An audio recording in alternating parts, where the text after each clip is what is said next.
So we're going to read from the first canto, 8th chapter, prayers of Queen Kunti,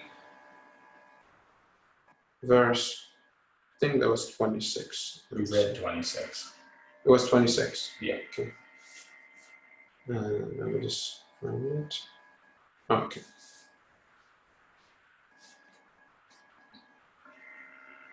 '26 we read yesterday, so 27, yeah.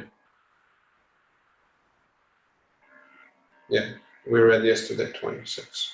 And here Govina, he gave a lecture on the last week about this verse, so yesterday we turned it a little bit more for, yeah. So, yeah, we can just do the Sanskrit together and then read along, kind of like the evening programs. I like this setup, so I think it's going to go well like that.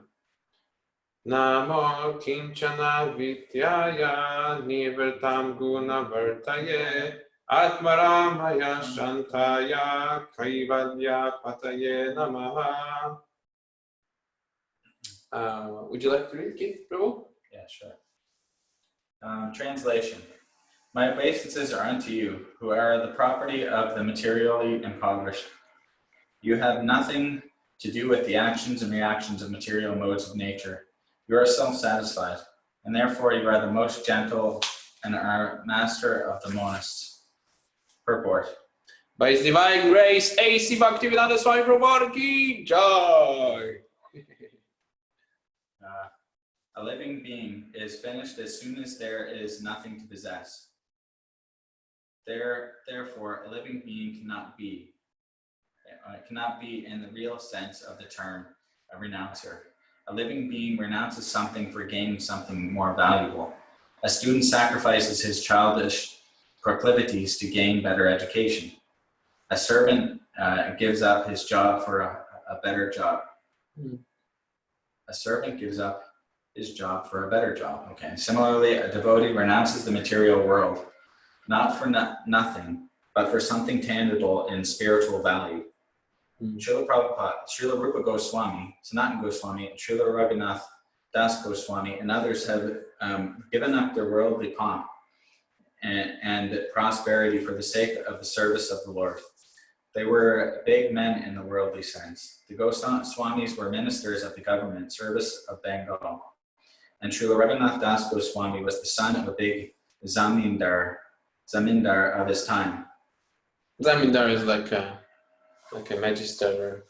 This example of I really like the example of the Goswamis, because many times people that are, materialists, they will challenge like spiritualists that, well, what do you get from that? Like, you gave up so many things.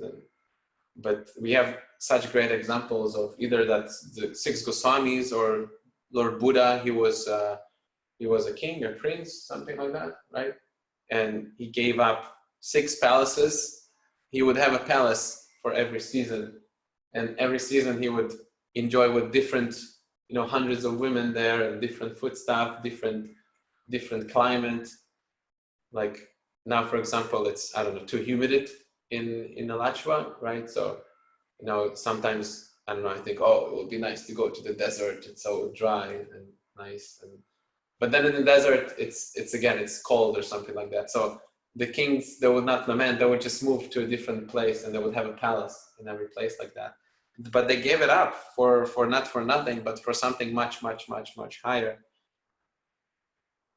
Yeah, and so yeah, the Goswami is a nice example of that. Yeah.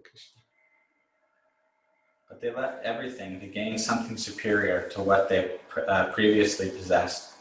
The devotees are generally without material prosperity, but they have a very secret treasure house in the lotus feet of the Lord. There is a nice story about Srila Sanatana Goswami. He had a touchstone with him, and this touchstone was left in a pile of refuse. A needy man took it, but later on, wondering why the valuable stone was kept in such a neglected place, he therefore asked him for the most valuable thing, and then he was given the holy name of the Lord. See, this is where I would have failed, because I would have touched it to a few things before I went back. You know? Hmm. But yeah. Yeah, I think it's the stone that turns everything into gold or something like that. Yeah, I probably would have buried a couple golden things in the woods or something like that before I went back to the place. So, yeah. See how Muda like I am. Mudo? Muda. Muda. Muda. Akinchana means one who has nothing to give materially. A factual devotee or Mahatma does not give anything material to anyone because he has already left all material assets. He can, however, deliver the supreme asset, namely the personality of Godhead, because he is the only property of a factual devotee. The touchstone of Sanatana Goswami, which was thrown in the rubbish, was not the property of the Goswamis. Otherwise, it would not have been kept in such a place. This specific example is given for the neophyte devotees just to convince them that material hankerings and spiritual advancement go ill together. Unless one is... Kind of reminds me of the previous verse where Dhira Govinda was mentioning like sex life, how it goes here together with spiritual advancement. And here Prabhupada, you mentions kind of the same thing in different wording, different order. The specific example is given for the neophyte devotee just to convince him that material hankerings and spiritual advancement go ill together.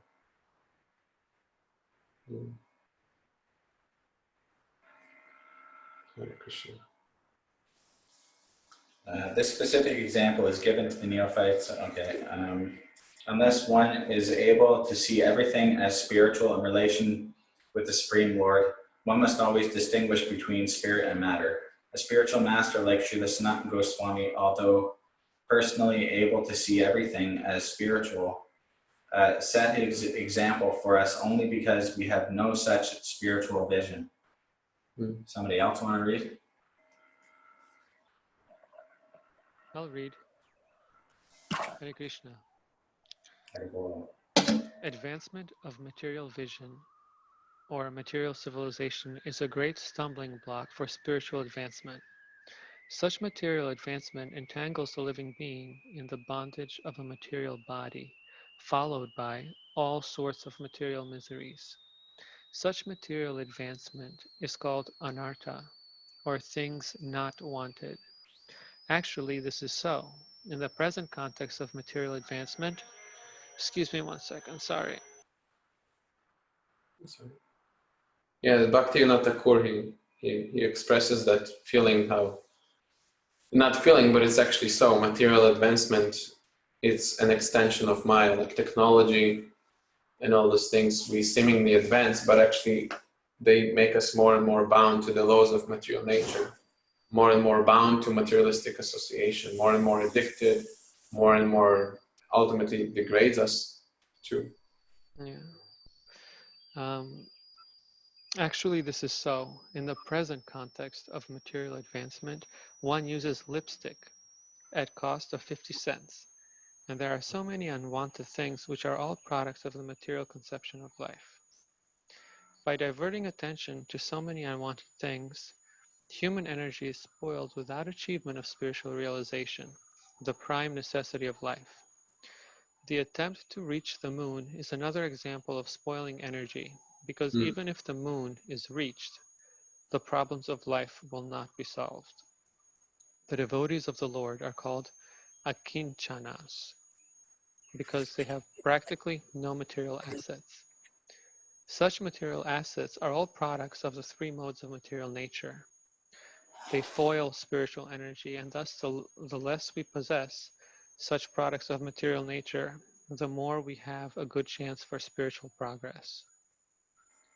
Yeah, there's a slight provocation for controversy here, because if some of you know Prabhupada's, I would not even call it an opinion, because I mean, I do kind of accept it as factual, but Prabhupada in 55 or 56, he already then made his mind, and he expressed that there's no way that anyone can get to the moon without the permission of the demigods, of the higher celestial beings that can give the visa, the pass to get there. Just like we need a visa to get to, I don't know if you want to go now to Egypt or Israel or Europe, or whatever.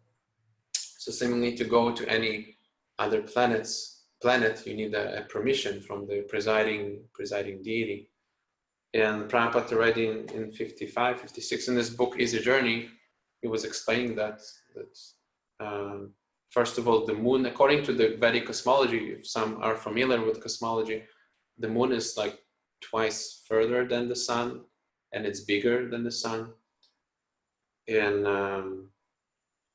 yeah, it's very very low chances that they actually made it there. But even Prabhupada, for argument's sake, not to dwell on this like controversy, whatever, he accepts, like for argument's sake, let's say they did go there.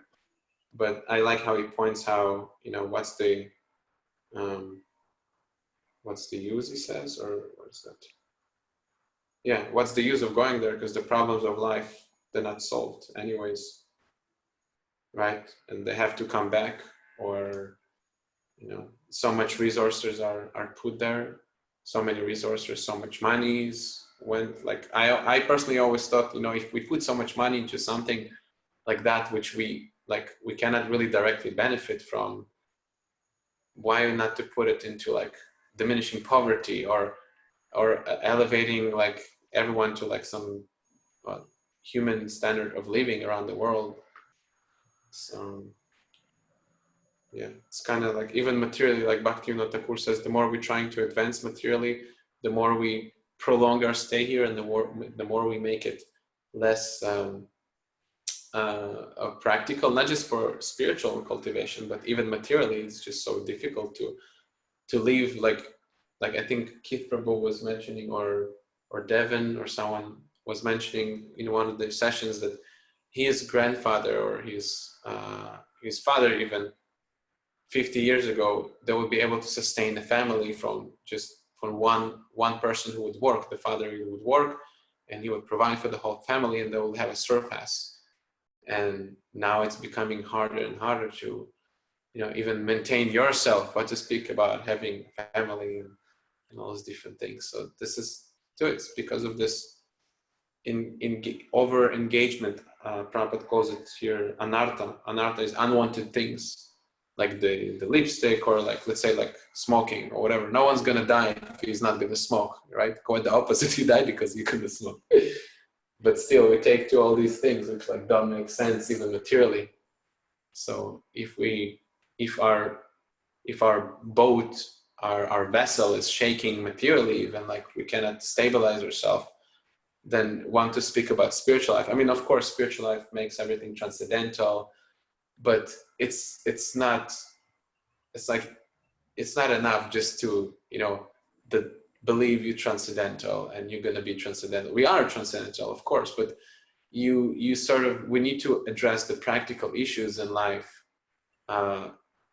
before we get into all these high elevated topics, because they're going to get us. Rupa Goswami says, actually, one should not neglect ordinary dealings, because they're going to hamper his spiritual life. The spiritual life in terms of spiritual practice. Right now, we're not exactly in spiritual life. We're just like training ourselves to be in spiritual life. So in practice, we deal with all these material elements, the body of others, mind of others, the environment, the circumstance we put in. So yeah, I appreciate your sharing very much, Ramachandra. And this purport seems very significant. As far as I really appreciate the statement, spiritual realization, the prime necessity of human life. Like make that the prime necessity of human life, because and not glorifying, our material advancements, our material civilizations. Not that, serving Krishna through doing some kind of work is not required, but like make this the prime necessity of life, because ultimately the system recalibrates. How much scientific advancement do we have with antibiotics and cures and this, and then this virus comes around, and our only answer is stay home. And here's like you get intubated, I guess. Here's a respirator if you go to the hospital, but there's literally no solution to this. So it's like, rather than marveling at ourselves and trying to make our prime purpose in life, making the prison house more comfortable or more luxurious, or it's like, let's make spiritual realization the prime necessity of life, because the next thing is coming. This is not a place for resting and for finding our salvation. So I really appreciate that word, prime necessity of life is spiritual realization. Yeah, you hear how Prabhupada is trying to make us purposeful, and you connect to that. I get that. Yeah. Yeah, Prabhupada is always, he just goes straight to the core, and he elevates us there. If we're willing, then yeah, it's there for us. Hare Krishna. Hare Krishna. Leah, would you like to continue reading? Yeah, thank you.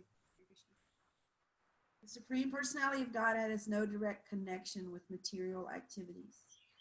All his acts and deeds, which are exhibited even in this material world, are spiritual and without affection for the modes of material nature.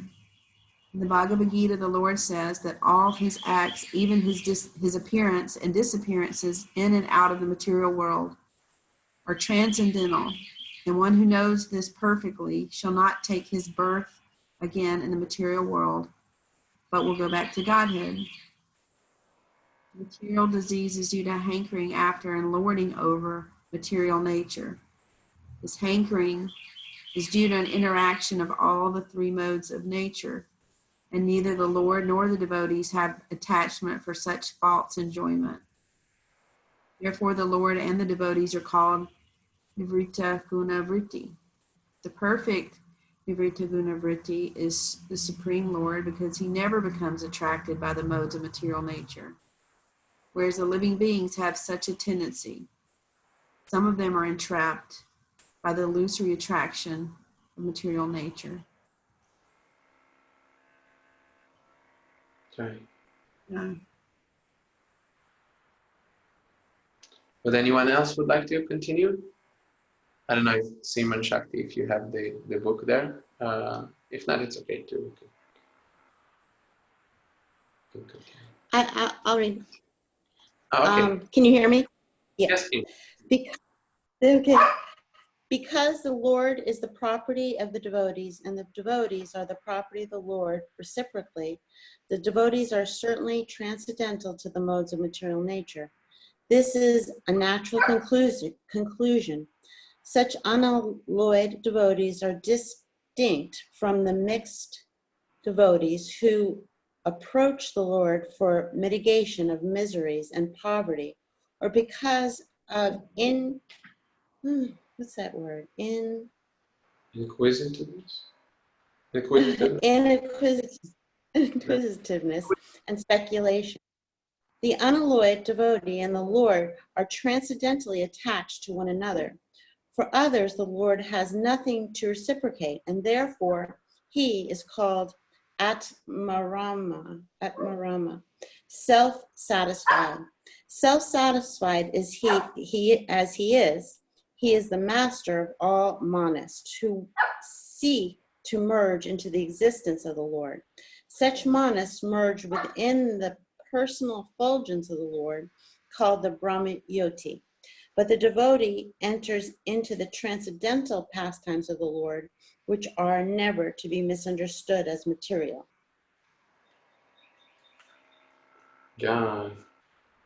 When you start reading that paragraph, Kim, it reminded me like kind of the whole month, I think, of our reading is put there, because we start reading from Krishna's relationship with the gopis and separation, and this like whole dynamic, how Krishna becomes obliged to his devotee, is like exhibited there in this chapter we read, what is that, message of Uddhava or something like that. Krishna sends Uddhava to tell the gopis that, guess what, I'm not coming anymore. Krishna promised them he's going to come back to Vrindavan, and then he sends the messenger to say, well, I have few more things to take care of here. Actually, he's not coming, and the gopis, they're lamenting. And Krishna, Prabhupada explains there in that chapter how Krishna he's so indebted to their love that he has nothing to give them except this separation. And the separation is so relishable for the devotee in terms of like the ecstatic symptoms that they're exhibiting themselves, they're like exhibiting and experiencing is so high that's really this transcendental, what do you call it? Transcendental position of an unalloyed devotee. Like Krishna, he can give us so many things, right? But like from this verse, that's kind of what I get. It's like when we don't want anything, Krishna is like, he wants us to give us everything, but he cannot because we don't want anything from him. So he gives us himself. And that's kind of how I see it. Like the Krishna becomes the devotees, pure devotees, the unalloyed devotees' property, and he become his, and we become his, and that's just so beautiful. Yes, that is.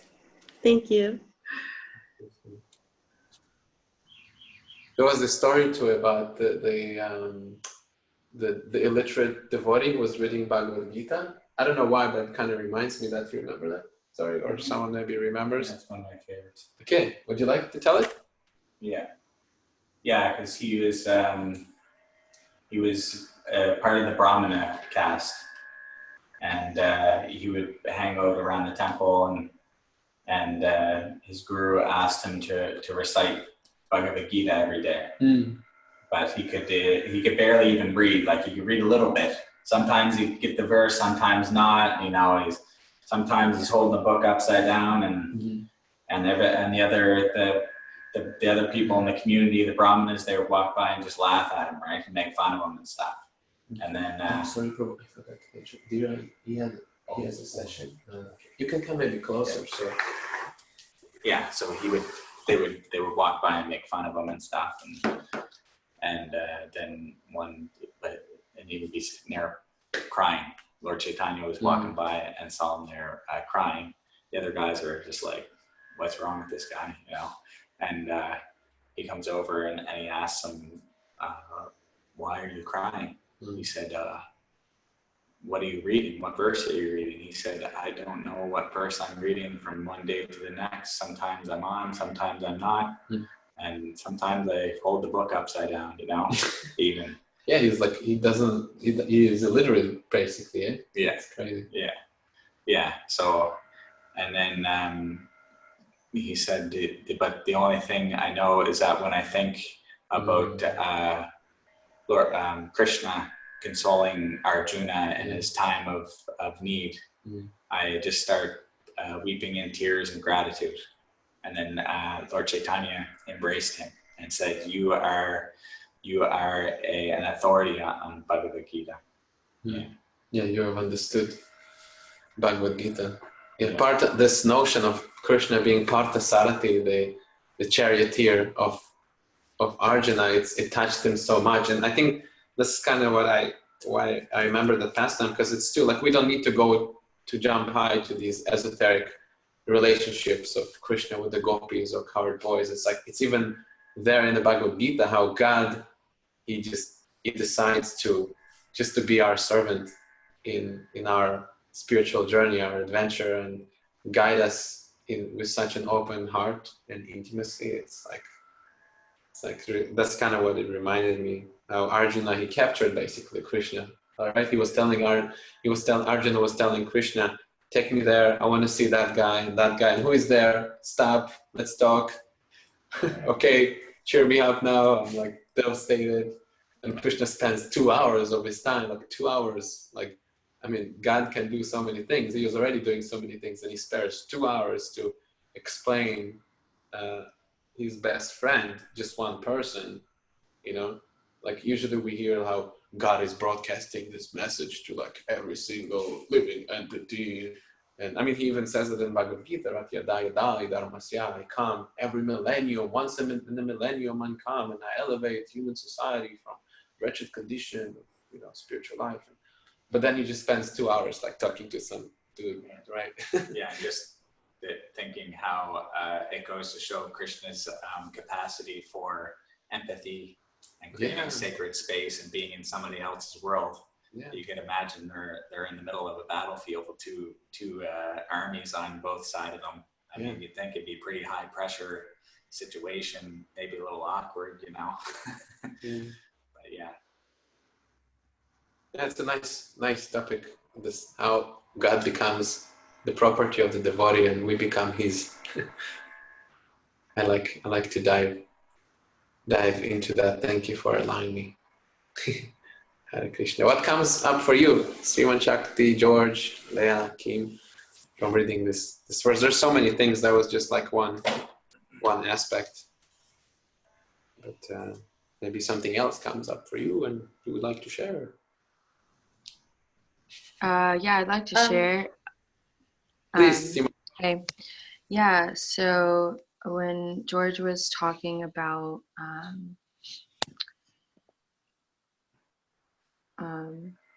or maybe it wasn't George, but you were talking about how the more advanced technology gets, like the more entangling it is within the material energy. And that's something that I've always like danced with. I've really resisted technology. And these days I'm like getting into it more, like for instance being on my phone so early during my sadhana time for bhakti yoga, and like actually wanting to put like a message out there that's helpful. And so I'm just like being with this really like dualistic thing of how technology is really entangling, and the more advanced it gets, like the further away we get from that main goal of spiritual realization. But then like what's the balance between utilizing it like for helpful reasons? Yeah, you wonder how to, because I mean we cannot neglect it too, right? It's like part of our life, and you experience that part of probably like God's gift to us, right? Who are we to like throw the gift away in the same time? Is that what I'm sensing from you? Yeah.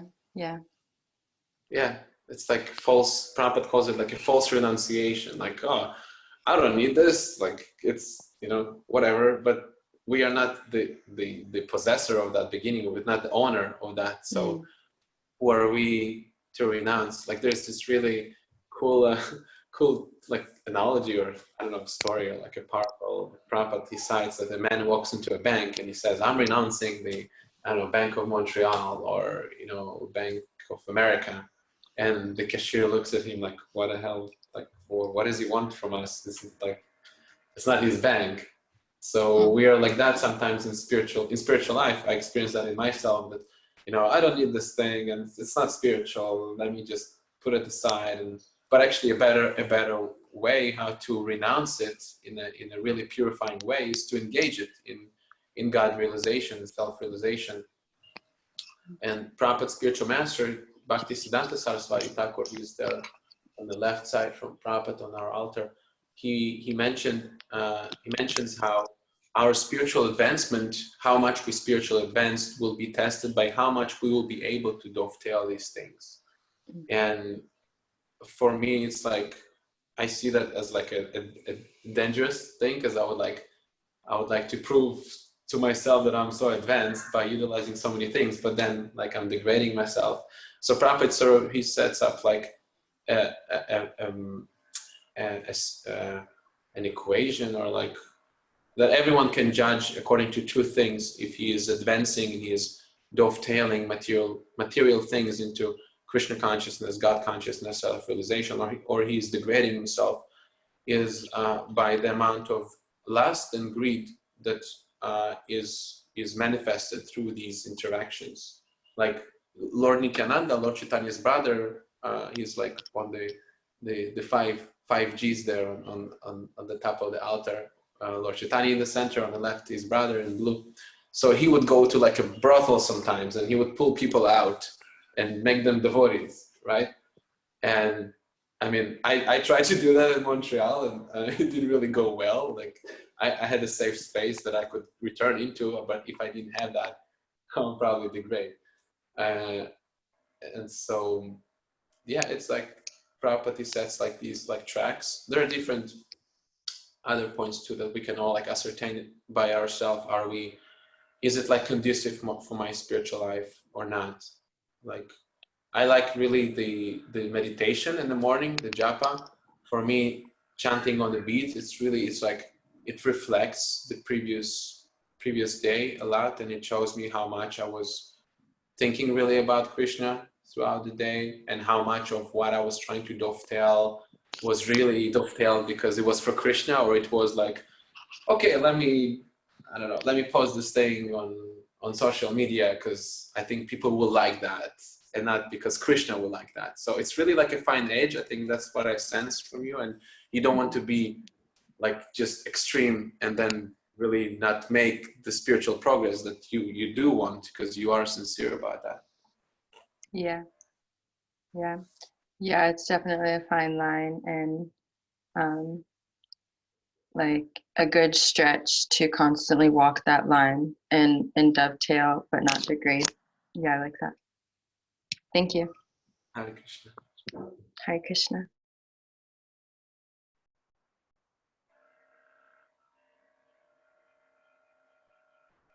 I like that.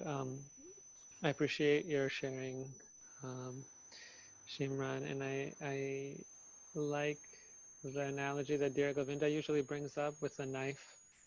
It says that a knife in the hand of a criminal kills, and in the hand of a surgeon heals. And yeah, often when because I went through this whole phase as well. I like went off Facebook for like 4 years, like that, completely cut it. And yeah, it's kind of like coming back to it. It's like, what adjustments have I had to make to use Facebook as a source of like as a tool for inspiration or whatever technology that I can wear now. You know, I joined these groups and I'm having like 5-minute recordings of Prabhupada come up on my feed and on my screen. So it's like our devotee association and so forth, that is so life enriching and fulfilling, and just using it for that, and also knowing when to put that phone away or where to put the knife drawer. You know, there's like a knife drawer for a reason, so it's not, I don't know, I don't get stabbed when I'm just kind of rambling through my stuff. So yeah, Yeah, you see that it's as an hard. opportunity. You see that as an opportunity, perhaps, to not like in coming back to the material world of social media or technology, to actually take more responsible position in spiritual life, right? Yeah, and like I don't see it in a lot of, like I struggle with like my work service. I struggle seeing it as an opportunity to serve Krishna. I don't really understand. But I was speaking with Danielle the other day, and she said something interesting. She said it's not about what you're doing, like to heal people, quote unquote, or whatever. She's like, it's about how you're engaging with them, like your interactions, the relationships you're building with them. And maybe just showing up and chanting my rounds in the morning down the hallway, maybe in ways that I don't even understand, but somehow maybe, you know, so I don't really see it in everything that I'm doing as clearly, maybe, as sharing like an inspiring quote or something that really moved me to a deep level on Bhakti Yoga discussion or something like that. But you know, is just trusting in the process that somehow it works, and maybe I don't need to know today, maybe I know in a year or two or whatever, you know. But um, yeah, it's it's hard sometimes to know personally how I'm serving, or if I'm getting more entangled. It's just kind of raising my hand and to Prabhupada and just praying for mercy, you know. But sometimes I don't know. Like I show up to work, all right. Even after this call, I go to this work meeting and we discuss things. I don't know how I'm. If it's more entangling or if it's what. I just show up and pray, do my rounds in the morning. Maybe show up in that way with some grace, you know. So yeah. Hare Krishna. Leah, I think you wanted to share. Hey, I was unmuted. I didn't know. I forgot what I was going to share, but I guess just looking back on this verse, well, first let me say, yeah, if we didn't have this technology, we couldn't listen to Prabhupada while we chant or be on the screen today. Knowing when to put it down. Yeah, this principle of dovetailing everything, like trying to, everything we purchase, everywhere we spend our time, everybody we associate with, that it's always dovetail. That's really challenging, but at least it's up in our consciousness and discussion so that we're becoming more aware of it. And I noticed with myself, like I'm still entangled, but I'm not as entangled. So I just keep sticking with it and noticing what I used to do that I didn't even put consciousness into. So that's one thing. The other sentence that when we were first reading in the beginning of the purport, it says they left everything to gain something superior to what they previously possessed. Like I stopped for a second and just kind of wrote that down on my notes because I'm looking at it trying to figure out why it grabbed me so much. But I think I always have this like desire to leave everything, but then I get afraid of what's on the other side. What will life be like on the other side? And so I leave some things and then I keep some things, and then I'm constantly going back and forth across that fence, the material stuff, because I've been so materially attached. But I understand fully on paper that they go ill together, material attachment and spiritual progress. So yeah, struggling with that every day.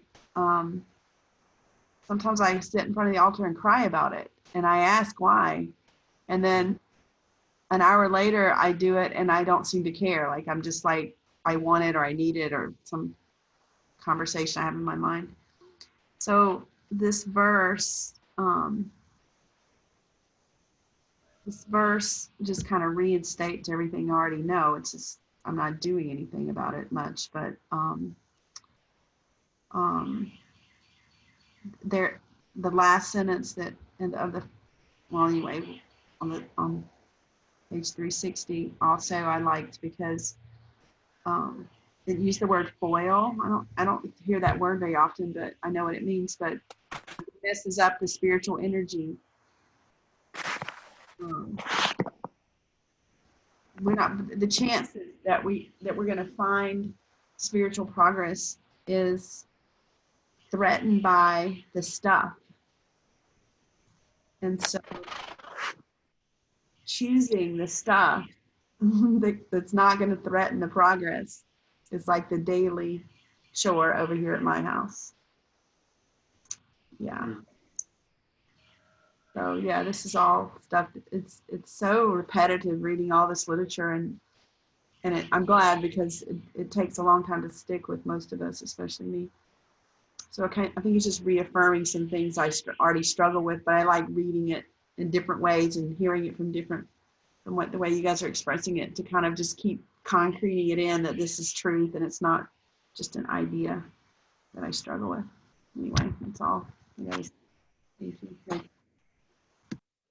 Thank you, Leah, for your vulnerable sharing. How you wish to engage more spiritually fully, but it's you're experiencing perhaps difficulty in like letting go of like the things from the past that you consider material, or you don't exactly know what is what is there to gain maybe in the spiritual world, because it's like, I think that's what I heard from you at the end, that it's like on the theoretical level, so you're not sure, like, do I believe that, how much experience of that.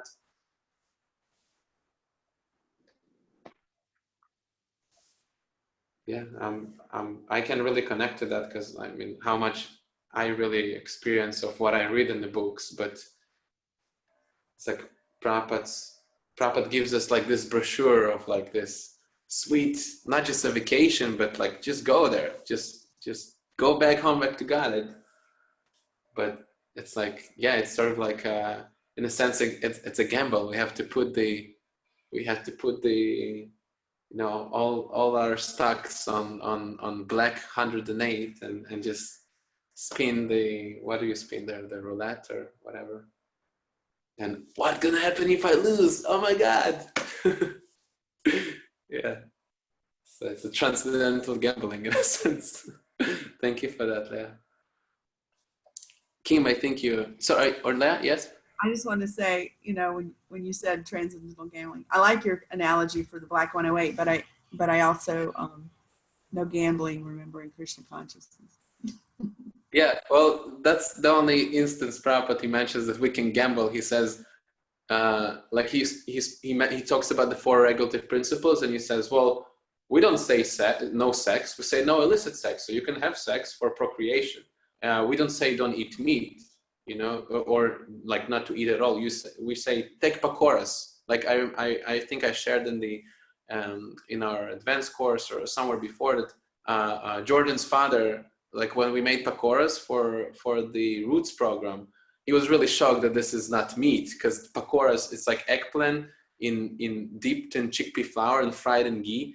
It's such a dense texture and like it's so palatable. It's like you cannot compare anything like to that really. And like the only, like sometimes people that are accustomed to eat meat, they do think it's meat because it's just very dense. So you know, there's always replacement, like a higher taste for even like the four regulative principles. And no intoxication, like Prabhupada says, yeah, you can intoxicate yourself if you just chant for 2-3 hours. And I'm really fortunate to say that I do have that experience. Like if you sit and you chant either on your beads or especially with musical instruments and nice association, after 2 hours of chanting, you get such a high, you know, that, you know, not drug. Hare Krishna Prahlad, good morning. No drug substance can be compared to that, especially because from everywhere you leave the chanting from, you catch it up, this high, next time when you get connected to that ecstasy. And gambling, yeah, he mentions, you know, gamble, put your life to Krishna, gamble your life, see what happens. You know, you had so many lives in Maya, you know, one life you try to put it to Krishna, you know. Hare Krishna. Yes, Kim, you raised your hand some time ago. Please. Yes. The devotee before Leah was saying how he was struggled sometimes to see his service at work, and then was saying some of the ways it maybe is there. And it made me think of during Easter, I was listening to the Gospels because of, you know, trying to remember Jesus. And he had said something that kind of reminded me of what he was saying, which was, he had said, because you gave me water when I was thirsty. And the person he was talking to said, when were you thirsty and I gave you water? And he said, to the fact that you did this to the, and I forget what word he used, if he said to my children or my devotee, whatever word he used, you've done it for me. So, you know, in all our daily activities, we can kind of remember that also when we're trying to relate to our service. So that just made me think of that. And that's all. Yeah, it's you see some parallels in these teachings, because yeah, it's the same source of consciousness, same devotional attitude that we can all connect to. Thank you. Thank you, King. Yeah, I think I know that parable that you're talking about. As you do unto the least of you, so you do unto me. Is that it? Yeah. Yeah, and he gave that specific example about, you know, being thirsty. You gave me water, and she said, when? And he said, when you gave it to my children, you know. So we're serving him just by serving others is basically what he's saying there. I would say. So, Yeah, and that's I part of our, remember. yeah. Yeah, I remember So, hearing that was Mother Teresa's favorite verse. Most oh, inspiring. yes. Oh, nice, nice. But yeah, I love seeing parallels. It's because when you're brought up Christian and then you have attachment to that philosophy that you brought up with, to see parallels is always really, I don't know, inspiring or feels good. Thank you.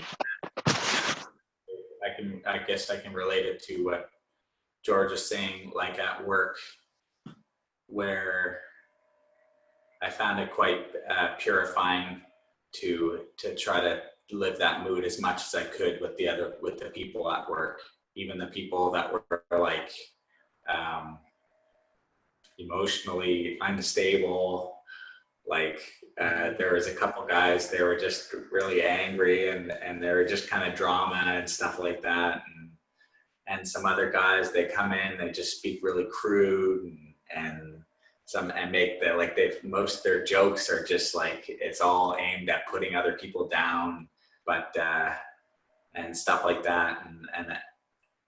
And I would aim to see the innocent thing, like this guy, he's ignorant. He doesn't realize that joking about calling people down and stuff is not really so good. But I could see that he was just a playful person, and he loved to joke. He loved to have fun with people, But now he's just an ignorant adult doing childish things. But really, that inside of him is he just loves having that connection with people. And same with these other guys that were, this one guy, he'd be swearing, and you could hear him from the room going on, and then I just he's do it in the same room and just make sure that my whole being was just okay. Project to him that he's okay, everything is fine. I don't hold anything against you. I'll sit here, if he's, just try to connect to him in a personal way, and I found that was really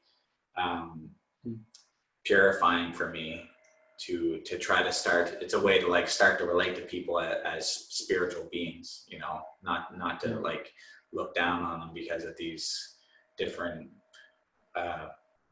idiosyncrasies that we have. And I found that to be purifying in myself, and that they really appreciate it. And another big one that I found was not to engage in gossip and putting people down and complaining and all that. It takes a while, but eventually they pick up on it when they start talking crap about each other, and then they finally pick up and hey, Keith, he never does this. He's always just nice to us.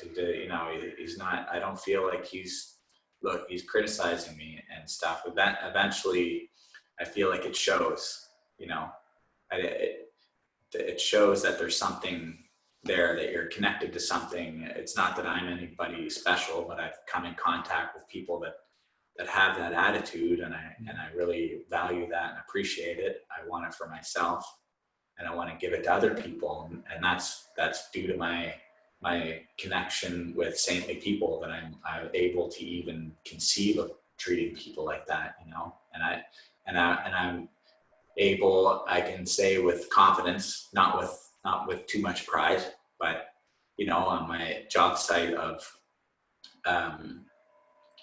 construction site, whereas there was another guy, he's also quite amazing, but he thought you can't teach these people anything, because he's really intelligent, really so you perceive that eloquent person. Yeah, well, he even told me, he said, this is a dump. Pearls to the swine. Don't even try to teach these people anything spiritual, because they just don't care. But so because I had come in contact with saintly people, I was able to apply this mood as much as I could from my level. And I can say with all honesty that I was able to affect that whole construction site. Everybody on that construction site, that I had any amount of time with, I was able to affect them, at least in some respects, because I took that seriously. And I know that was spiritual realization for them, though I may not have been preaching directly to them. Thank you, Keith. That's very inspiring. Yeah, thanks. Yeah, I liked how you said that you were approaching them as a like you were trying to see beneath their coverings, to go to their personality and like a soul to soul, heart to heart connection. Yeah, as much as possible. Yeah. Well, not easy, but especially when some of them were, you know, especially one guy was mistreating me. Some of them, you know, Mm-hmm. a few were actually being quite rude. It's just the whole notion of like trying to approach someone with like really to see who he is beyond his covering.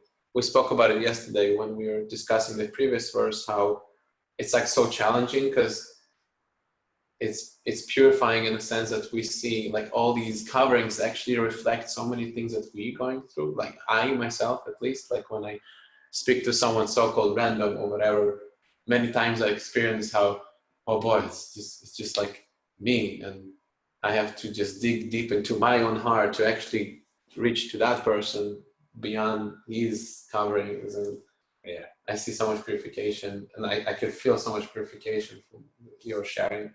oh yeah, no, nice. Yeah, it is. It's an internal process. Yeah. Yeah. From both sides. Yeah. Both sides. Yeah. Nice. Thanks for appreciating. No. Yeah, so many things. Prabhupada is inspiring us. And I was the weirdest guy on the whole site. The most awkward. And I spent the first 4 months, I didn't even say hello to anybody. Just look at the ground. You know, so. I think there was something else too I wanted to highlight, but I kind of forgot.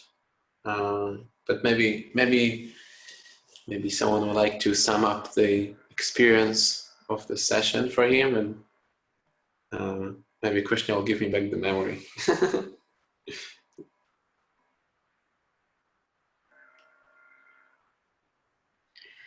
Well, I have something. So this whole discussion is reminding me, like, whether it's through technology or other people, how there's always these reflections that, in my experience, have reminded me more that I am human and am like that I'm made of material matter, and that's been something that I've like wanted to discard for a while in my past. And so dovetailing like all of my engagements, whether it's with people or through technology, has felt so out of reach, because ultimately it was just constantly reminding me and reflecting like myself and my material existence, and like having this roadmap of like how to tap into the higher version of all of these aspects, and empathy being one, like tapping into empathy in conversation with others, so that like there's this compassionate space for myself and for them and for this situation of being human, and like having this opportunity to like bet it all on Krishna. So I'm having like a really beautiful settling of like meeting myself where I'm at, and like excitement about the process of dovetailing. Yeah, you're feeling how going to like an extreme of not considering yourself as matter to a certain extent puts you in an uncomfortable position, like forcing yourself to be spiritual, right? It's like it's a burden too, in a sense, right? Because then you cannot do all the things you need to do, right? Mm-hmm. Yeah. Yeah, I've noticed that spiritual life is actually quite confusing in that sense, because you have to, you're overhauling your whole way that you like interact with the world, the way that you perceive yourself, the way that I project myself. It's like everything, it's confusing to know what am I supposed to speak? How am I supposed to say? How do I approach people? Like, do I just behave the way that I did learn growing up, or it's just, am I supposed to just kind of like walk around like a robot and behave like the people in the books, and just like the spiritual aliens. Exactly, but I want to put on a spiritual mask, right? Or like it's it's very daunting. Like it's a lot. It's really definitely, obviously, very much worth it. Yeah. But it's somehow you become more sure, but it's also can be quite take practice and and a little confusing, and know how to approach it. Yeah, because that's what I sense from you, that if it's like a mask, it makes you feel like you're stagnant and static instead of ecstatic. Like spiritual life, Prophet said, spiritual life is ecstatic, it's dynamic, it's always like living, and like the plants, some plants that they sprout from like the cement, the pavement, right? Because the life force is so powerful. But yeah, it's a good point. Like it should not, maybe that's too like a nice, like to ascertain how much we good in dovetailing. Like Srimad Shakti, she was wondering how do we know how much I'm dovetailing spiritual life, and how much I'm dovetailing how much I'm dovetailing the matter into spirit, and how much I'm dovetailing into matter, right?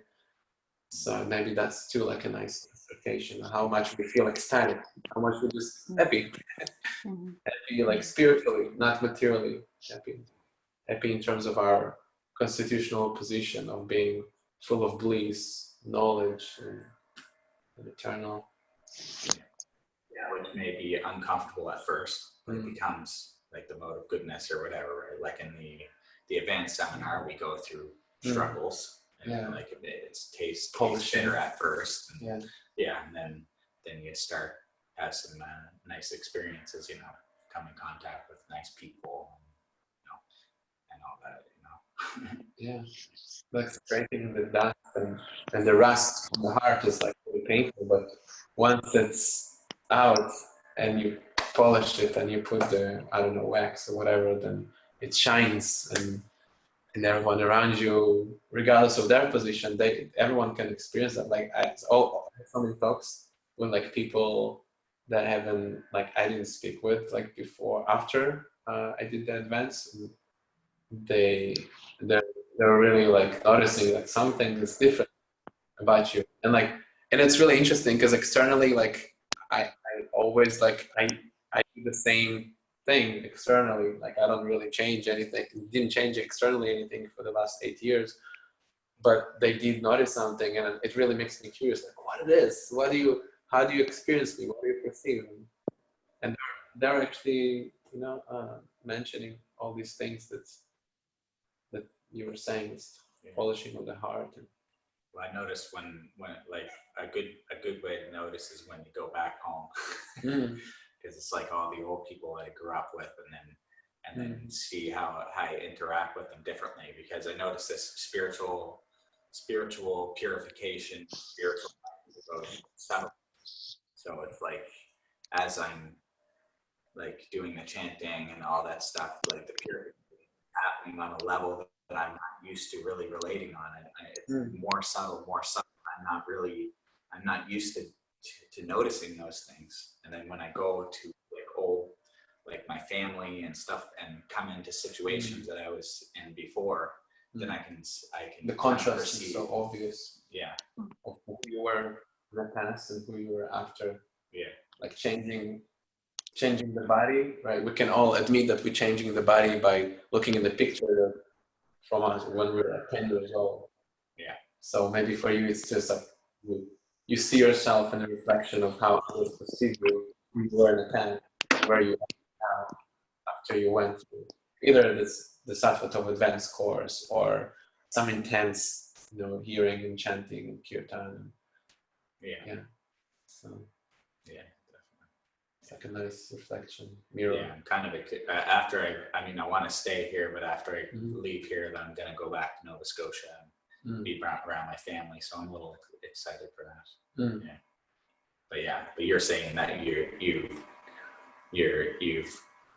people have been confirming that they can see a difference in you, and you're just even like some people that I perceive them as very superficial in regards to what they know about me, like comments on YouTube, like how much they can know me, right? But it's like, what? Like, they really perceive that? It's like, it's really interesting. So yeah, that's something that I didn't expect, to have such a deep journey into self-realization. I'm really, really grateful. Hare Krishna. Hare Krishna. Thank you for your sharing both. I relate to that, and my takeaway for this morning is 2 words: advanced empathy. Advanced empathy is something that it's like a notion that I've been introduced to through the years of Sappho and Bhakti and so forth, and it's something that I've always strived to attain. Has been such a difficult thing, and my realization on advanced empathy from your sharing and from reading this verse, I feel like advanced empathy is the have, we always talk about be, do, have. And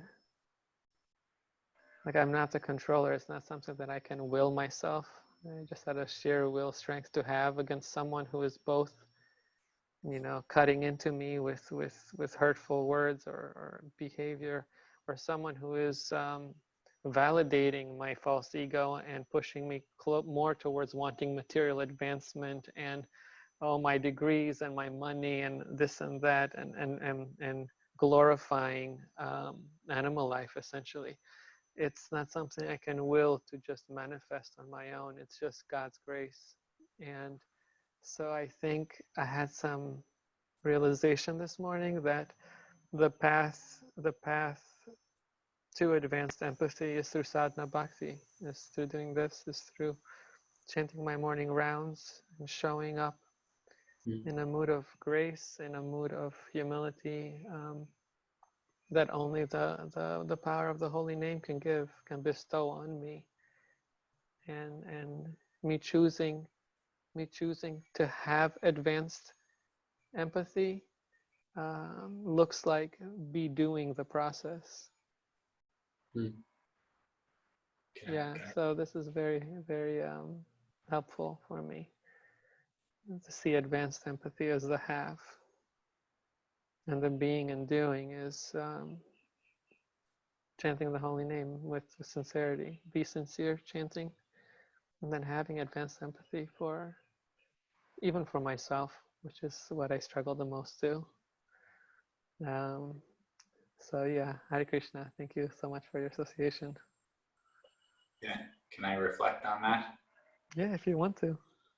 Yeah, so so you're saying you're seeing how basically you're going through the process and purifying yourself, that because of that you're able to reach out to other people, to do that advanced empathy and reach into their world. And I'm reminded of a quote that my old martial arts teacher, my Tai Chi teacher, I heard, that to be able to sense other people's tension, you have to be relaxed.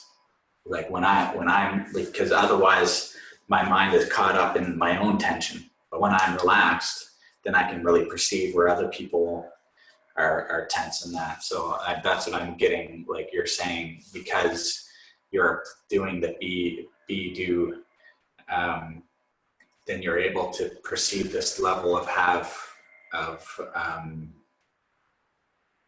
you have those purified quality in yourself, and you're able to reach out and connect to other people and do advanced empathy with them. I know I'm not being super clear, but yeah. Yeah, sort of. I definitely feel like what the verse that we read up definitely resonates with some of what you're saying, Keith. It's part of it's in the last paragraph that we read, I think, because I put the book away, but it's that sense where Prabhupada's talking about the relationship between Krishna and his unalloyed devotee, and how it's reciprocating in a way that is just between Krishna and his devotee, a devotee who is not searching to get any kind of relief from misery or this or whatever other attachment they might have, is just being able to be self-satisfied just through that reciprocation between us and Krishna.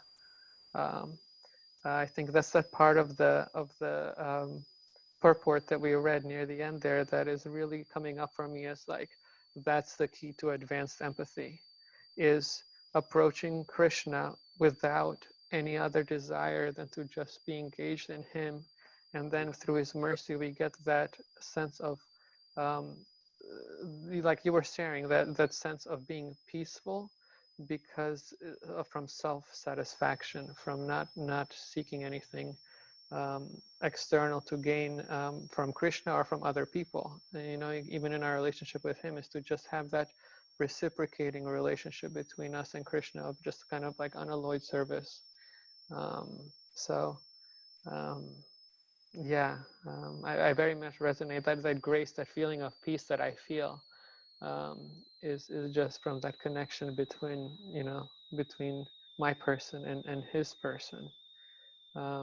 So I think that part of the purport just really kind of resonates. I think I'm going to write that sentence down and really just kind of contemplate on it, because I do think I'm getting some realization on advanced empathy specifically from that line where he says the reciprocation between Krishna and the unalloyed devotee leads to being self-satisfied.